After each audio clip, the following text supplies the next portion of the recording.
of the big arguments that the new atheists make is this. It's their observation, and of course it's a common observation, we all make it, that we are ethical people, we have moral standards and so on and so forth. And in their crusade against God, they realize there could be a problem for some people, because traditionally, in Western Europe certainly, the baseline for ethics, the guarantor of ethics, if you like, has been God. That's the traditional ethic based on Christianity. And so one possible reaction is to say, if you get rid of God, you knock the bottom out of ethics and you leave people morally at sea, so to speak. No, say the new atheists, you don't need God in order to have a base for ethics. We can supply a base for ethics, basing it in science and so on, or society, or both. Now, what I want to say there, when people phrase the question in its short form, can we be good without God?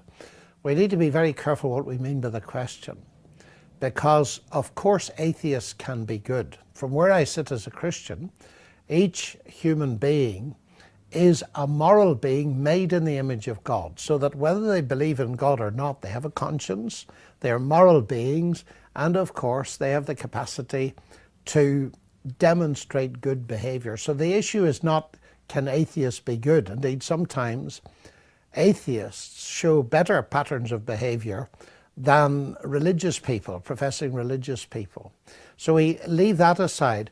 What I'm referring to is much more what Dostoevsky in his famous novel, The Brothers Karamazov, referred to. If God does not exist, everything is permissible. It's not talking about the question of whether an atheist can be good or not. Of course they can. It's talking about whether there's a rational basis for ethics if God does not exist. Now, if God does not exist, and some of the contemporary atheists are right, then there's no such thing as absolute morality. Everything ends up being relative, and we're all aware of the postmodern phenomenon. And that's a very interesting thing, because it's very hard to believe from practical experience that everything is relative morally. Some things appear to be absolutely wrong. For example, torturing babies. We have a sense that every sane person will reject that as being absolutely wrong.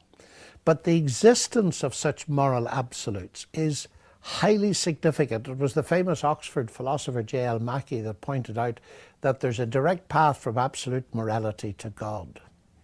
That it's arguable that if you have absolutes, and we appear to have them, whether we argue against them or not, they appear to exist, then that's a pathway to God. Now, on the other hand, if one is to take the atheist view, the question arises, where are you going to get your base for ethics from? Now, various attempts have been made to get it in the genetic structure of human beings, in social behavior, and so on. Well, this is a very big and important issue, but to cut a very long story short, it seems to me that these attempts to generate ethics bottom up fail for precisely the same reason that attempts to base rationality bottom up instead of top down fail. And oddly enough, and perhaps ironically, it was the Enlightenment philosopher David Hume that pointed the problem. He said you cannot get an ought from an is. And some people say, of course you can. If you want to catch the bus at 5 o'clock, you ought to leave now. The is that the bus is leaving at 5 o'clock, so you deduce an ought from an is. But that's cheating, because the word ought in English and most other languages has at least two meanings. That's the ought of prudence. That is, if you want to catch the bus, you've got to leave now. But there's no moral obligation being forced upon you by the fact that the bus leaves in 5 minutes at 5 o'clock. You might want to stay and listen to the rest of this conversation, for example. So we got to be very careful that there's not a sleight of hand or a sleight of logic being used here. It's the question of moral obligation. How could a set of circumstances, and generalizing that, how could any configuration of genetics or whatever, impose a moral obligation on us? And I would be so bold as to say that a lot of the moral confusion that exists in politics, in law, in medicine and in business arises from that attempt. Every business and every profession will have its mission statement in terms of its ethical code of practice. But I notice that if you ask the question, who said so, what's the basic authority, there aren't any real answers, because having dismissed God as a possibility, they find that there's no other substantive argument that they can bring. And Holmes Rollston, in a recent book, said the pathway from evolution to ethics is fraught with difficulty. Well, it seems to me that's the understatement of the century. Richard Dawkins has, and I find this very interesting, in recent writing come to the conclusion that you can't get from science to ethics.